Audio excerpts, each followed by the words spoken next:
Welcome, everyone, to the first edition of Primetime Sports Talk. I am David Shealy, along with my partner, Caleb Johnson, right here. We are excited, very excited to get back in this room talking about Georgia State basketball. Are you ready?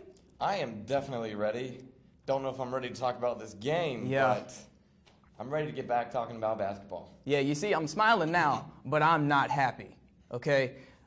Georgia State women's basketball took on rival Georgia Southern. And this game was, to say the least, just bad. It was a travesty. It was a travesty. That's a way better word. Way better word. Delicate language. And I want to put this in here too. Makiba Ponder and Astasia Titer, two of the stars of the team, didn't play during this game tonight because they were serving a one-game suspension for an undisclosed reason. So I don't know what they did. I don't know why they did it. But Caleb, it cost them this game versus Georgia Southern. It did cost them this game. It was huge. I mean, Ponder's been playing great for the team, and not having her in this game is just it hurt them. You could tell. Yeah, the difference was an 11-point game. Georgia Southern wins 61-50 over Georgia State, and Georgia Southern came into this game with a 4-11 record. 4-11. They were 4-11. That means they were garbage. They won one game in the Sun Belt Conference. One game. One game. So this wasn't a good team. No. This was not a good team. And because Makiba Ponder and Astasia Titer, along with some other factors I'm going to get into later, because Ponder and Titer decided to do something that was against team rules, they couldn't play. And it cost their team. Selfish. They needed this rebound game coming from Louisiana Lafayette. Yeah. I mean, they looked terrible in that game. You get them into Georgia Southern, we need to pick things back up. We need to get back on track, win over a rival team, and it just didn't happen. Yeah, and let's get straight to the details. Yeah. Caleb, I want to talk about Alasia Mitchell, who is a great player in the paint. Yes. And her signature move is getting the ball, executing a spin move, and then putting it right off the glass. Yes. A great kiss off the glass into the basket. Now, that's her signature, right? But for some reason, she missed her signature way too many times today. She 6 for 14 and those 8 shots that she missed, she could have made because I've seen her make them before. And so 0 for 4 from the free throw line as well. Ridiculous. Ridiculous. What are your thoughts on Alasia Mitchell? I mean, I didn't see the heart into the game. I mean, from all of the ladies, I saw this kind of lazy attitude of coming down the court. I mean, I saw some from Georgia Southern as well, it was frustrating. It was such a slow-paced game that I was looking for one team to really get in a rhythm. And unfortunately, Georgia Southern was able to get in more of a rhythm just simply from the missed shots that we had. And Alasia Mitchell, she was a huge part of that. I mean, 3 for 10 free throw shooting for the entire team. Mm-hmm. Just not defensively. It was lazy. I didn't see any heart out there. I didn't see any passion in wanting to be in the game. It was giving me a feeling of boredom, honestly. Yeah. It was pathetic. That's the word. It was pathetic. This was a despicable performance. That's going to be my word for the rest of the show. Yeah. Despicable, because that's what that was. So Alasia Mitchell, not a good game for her. She did end up with 12 points, which was one less than Erica Norwood, who can shoot lights out.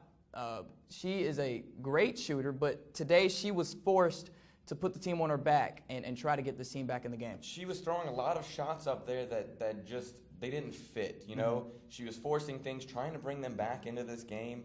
Every time they would go down, she looks.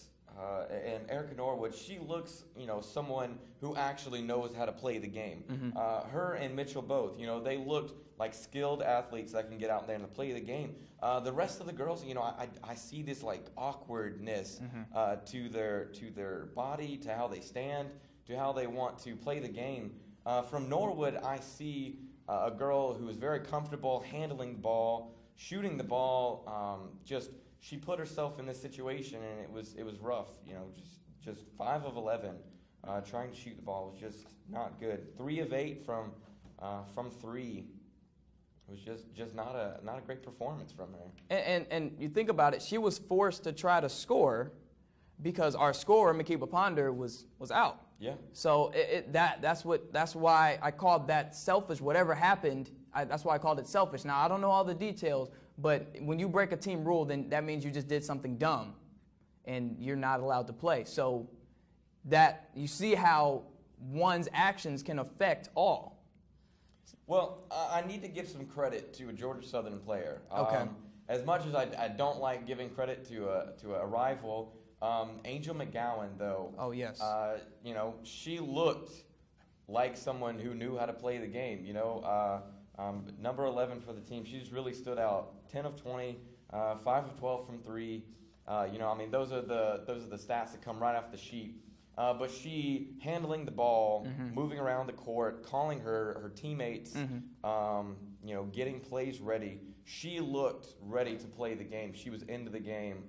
It was clear from the points from the team. She led any other scorer on the team by a long shot. The nearest scorer to her, she had 28 total points.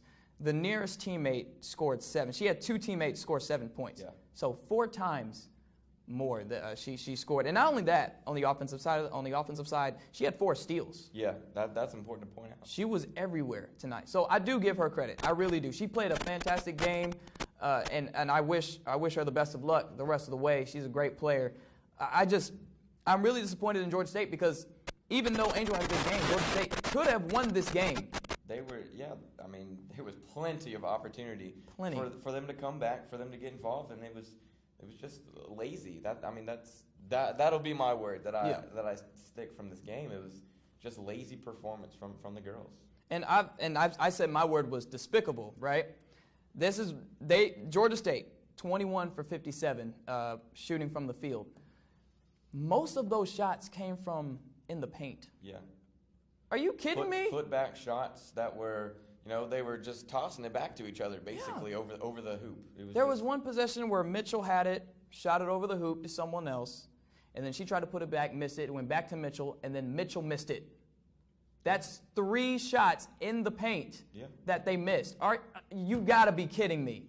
The fans at Georgia State, they chant fundamentals when the other team does something wrong.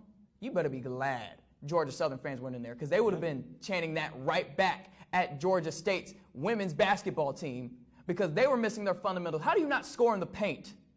You're 20 years old. It's ridiculous. Despicable. One more thing that's despicable. Madison Newby, my favorite player on the team. She is by far one of the toughest basketball players I've ever seen in my life. And that's men or women. And that's because she literally, she puts her body on the line sometimes. Yeah. Sometimes I think she's out there playing football. For real. Because there was one game, I think she ended up on the floor about 5 times. Yeah. And all she was doing was trying to go get the ball and try to get a steal. She scraps with those girls, yeah. Yeah, and she's super tough girl. This is my problem. She had 5 turnovers today. She got a little over-aggressive. And that's not good. Now, she started off strong. We talked about Angel McGowan, right? Yes. Okay, so Angel had a steal, and she was going for a layup, and Madison straight up swatted it, okay? Angel gets another steal in the very next possession, goes down the court, sees Madison Newby, gets scared, and just kind of freezes, and Madison just took the ball from her. That's when that girl, Madison Newby, is the real deal. After that point, all downhill. Nothing. I got nothing from Madison Newby. Well, there's a big goose egg. 2. Yeah. Big goose egg on her stat sheet. I see, 0 for 2. She shot no free throws. She's not really a shooter. She did have 9 assists. But like I said, she had 5 turnovers. 5 turnovers. And when she played 36 minutes tonight. When you do that and you don't produce nothing, it's ridiculous. Southern was able to score. They scored 16 points off those turnovers. Yeah. So Southern scoring off of turnovers, and Georgia State not scoring in the paint. That's really what it was. And then we got Ponder and Tyder breaking team rules. Yeah. Everything about this was wrong. Everything. Two of the best players on the team breaking team rules. You're supposed to be a leader. You're supposed to step up and show the other players on the team how to operate, how to be a basketball, especially on the collegiate level. There's scouts looking at you. And then you've got players like Elijah Mitchell and Madison Newby, 5 turnovers, missing shots in the paint, missing every free throw you take, losing to a team that was 4-11. Like I said, not garbage, garbage. That's how bad Georgia Southern is at basketball. Ridiculous. Despicable. That's my word. Yeah. I can't believe it. So that's all I got to say about that. But we have to give out game balls, Caleb. Fair enough. That is what we have to do. And I'm going to start with you. All right. For this basketball game, since it is customary for us that we're going to give out these game balls, I'm going to go with Erica Norwood. Okay. To give a positive light to this entire game, to their 50 points that they scored, she at least showed some will out there. She showed some fight all the way to the end, that she was in this game. I feel like her teammates weren't with her in this game. But like we said, she put up 13 points, which was, a mediocre performance. But in the grand scheme of things, I think she did the most for them on the court to benefit the team. Okay, so I definitely agree with that. Okay. I want to pull a Jared so bad. Okay. I want to pull one so bad and give no one the game ball. Okay. But I'm going to give one. I'm going to give one out. And it's going to Coach Sharon Baldwin-Tanner, the head coach of the Georgia State women's team. I give it to her because she was on the sideline. She was coaching the game as best as she could. Yeah. I looked over there. She was super passionate. I think the spirit of Coach Ron Hunter was in her tonight because she was really in the official space all day. She was very animated. She was into the game. She tried to make the best of the situation, losing 2 of her best players due to suspension or whatever it is. And she really, she was giving it her all as a coach because that's where it starts. Okay, we can blame players and get mad at players all we want to, but at the end of the day, it's the coach that's at the top. And she really tried to pull together a game plan, and it failed miserably. But I give her the game ball for her efforts, and I really respect Sharon Baldwin-Tanner, and I'm going to need her to get this squad together and pick it up for their next game. We'll see. I mean, they need a rebound. They desperately need a rebound. Yeah. So hopefully we'll see it next game. Yeah, and if we do see it next game, then you'll see me be happy. But right now, I'm very upset because this is a women's team that is way better than Georgia Southern, but they didn't play like it at all. And that's not who this team is.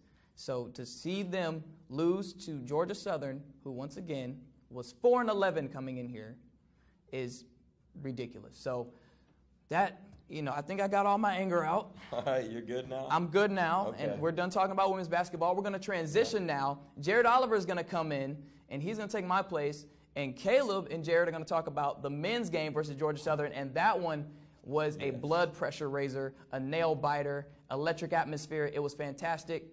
Jared's going to come in here. Caleb's going to stay right here. We'll be right back.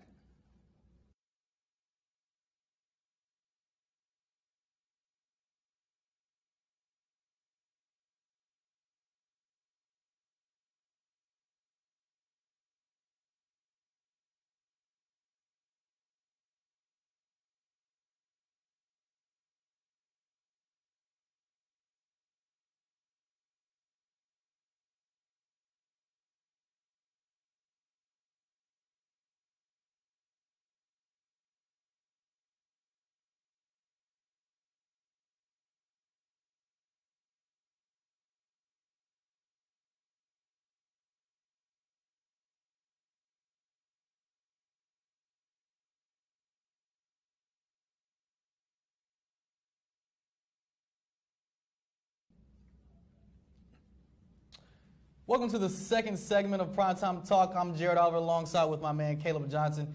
If you like rivalry basketball and college basketball, this was the game for you, man. It definitely was. Man, was this ever exciting to a sold-out crowd in the GSU Sports Arena.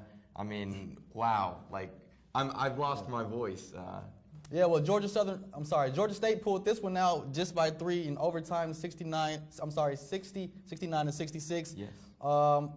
An awesome thriller. They started off with a 12-2 run, and they got really comfortable. I think they were feeding off the crowd, but then eventually things started to settle down, and I think Georgia Southern started to settle into the game, and they were able to close that gap.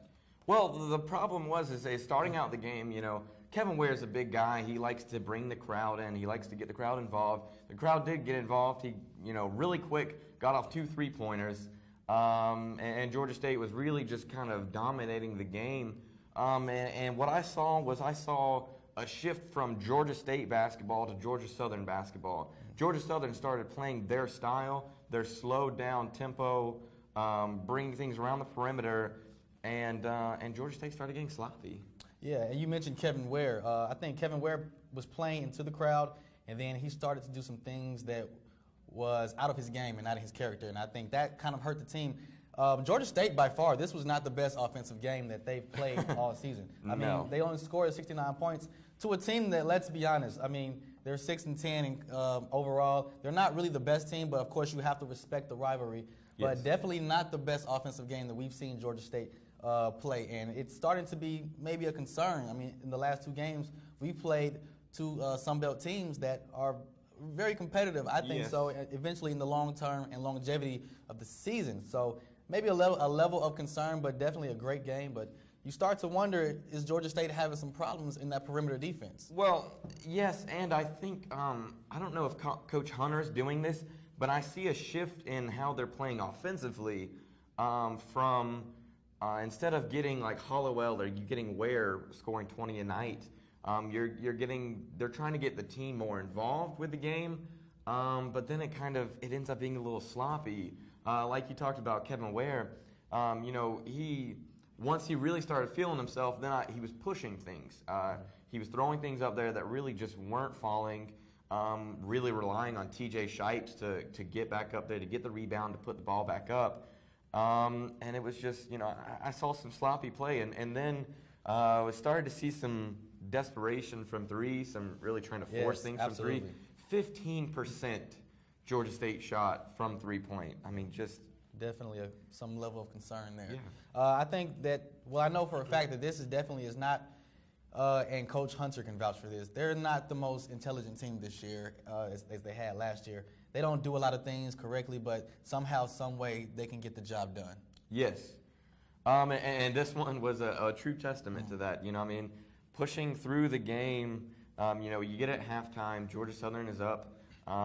They've got some guys who can ball. They can flat out play. And they needed, the crowd was a huge factor tonight. I was sitting in the student section, and I heard students talking about, there's nothing for us to cheer right now. And I feel like those were the key moments where Southern was able to slow things down. Were able to, them shooting the 3 tonight was just, when they made it, they made it look pretty. But when the crowd didn't have things to cheer about to really get into, Georgia Southern started playing their basketball. When the crowd got into things, sometimes it interrupted what State was trying to do, what Coach Hunter was trying to do with his team. They weren't able to communicate with each other. But they felt at home. I felt like they were more confident in themselves when the crowd really got going. Yeah. Well, the thing is, a quick stat for you, in the last 2 games, the Panthers have given up 23 pointers. That's a lot of 3-pointers, and that's definitely a level of concern, specifically talking about this team, how they thrive on defense, and they win games on defense. In the regulation, they shot 35%, totally uncharacteristic, but, they're so focused, and they know defense is their comfort zone, and they're going to pull games out that way. But I think there's definitely a level of concern. They wouldn't have won this game without TJ Shipes. At all. Not at all. He definitely beat them on the boards, especially on the offensive boards. Like I said, they were missing tons of shots, and they weren't able to put the ball in the basket. They weren't attacking in the late in the first half, and they were just working around the perimeter. They only finished the game hitting 2 3-pointers, if I'm correct, 2 3-pointers, and Georgia Southern hit 9, so it was like they were playing into the hands of Georgia Southern. What do you think? You got to give it credit to Smith. He's a freshman playing for Georgia Southern, a number 3. he looked the part and he Yeah. played the part. Yeah. I mean, he had this 3-point shot that came all the way back behind his head, and he made it look pretty. And he kept putting them up there, and I kept sitting there as a fan thinking, when is Georgia State going to stop this? Yeah. You've got Isaiah Williams for State, who was really trying to run the ball. He was trying to run things offensively, and putting a lot of desperation stuff, things that just weren't necessarily falling his way. I mean, 4 of 13. Yeah. 0 of 4 from Yeah. 3. Yeah. That is not what you want to see out of, Let me tell you something. Ike Smith, the freshman, Yes. let me tell you something. That guy can ball. Yes, he can play. In the future, I want everybody in the country to know this. That boy can play. He can play. He looks like he's 25. Yes. But look, hey, the guy can play. Hey, if you can play in that environment in the sports arena, they've lost 2 games since January Of last year. Yeah, of last year, January of last year. The guy can play. He can ball. If you can't get rattled in that environment, Yes. oh, you big time, baby. You big Yeah. time. And I Big mean, time. he was, and it was scary. I mean, Yeah. there was plenty of times in this game. I mean, won by 3 in overtime. It took overtime. Almost thought it didn't take overtime with Dennis.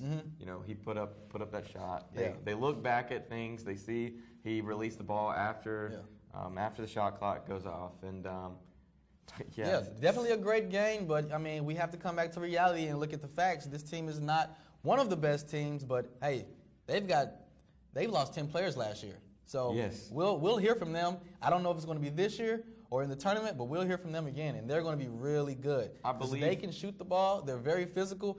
All of their players were at least half a size bigger than ours. Yes. And we lack that size. So this I team, believe. they'll be good. They might be able to get things going later in the season, but we'll hear from this team again, if not this year, but then next year.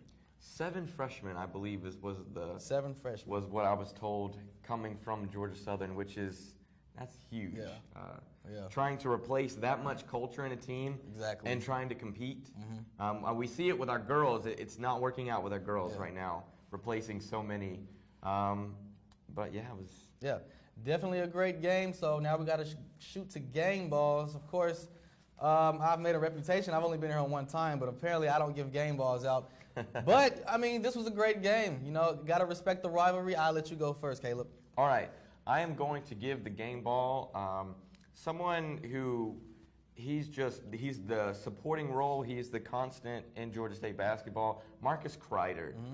This big man, I mean, he balls. He's got so much passion. Seeing him out there tonight, he's wanting to get in the refs. He's wanting to know why he's not getting calls. He's wanting to know why, when he's getting calls against him. He's got so much passion for the game. And his stats, really showed. I mean, he's got 14 points. Yeah. He was really involved with the game tonight. Absolutely. Well, I'm going to go and stick with the sort of West Coast looking guy with the long blonde hair, TJ Shipes. Without TJ Shipes, they would have lost this game Yes. in the sports arena. And if they They would have would've. lost this game, a lot of people would have been upset. That would have been 2 conference losses in the sports arena. So I'm going to have to give it to TJ. I mean, he had a double-double.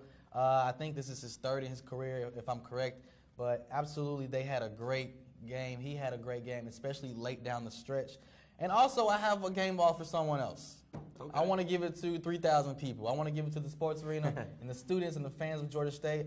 Absolutely phenomenal Yes. environment. Probably maybe the best environment I've ever been in. They've definitely did a great job in that, and you got to give kudos to that. And Yes. the guys coming out, everybody coming out on Tuesday when everybody still has class tomorrow. Yes. I got to give credit where credit is due. The sports arena was live. It was live and on fire. Yes, thank you, fans, for showing up. I mean, the men's, they needed that. This is a 3-point game. I think a huge part to that crowd getting into the game, getting the men's team going. Well, that's going to do it. Another rivalry in the books. If you love college basketball, you would definitely love this game. If you haven't seen it, go check it out. Look at the highlights. We'll have those up soon. I'm Jared Oliver alongside with Caleb Johnson. We're out.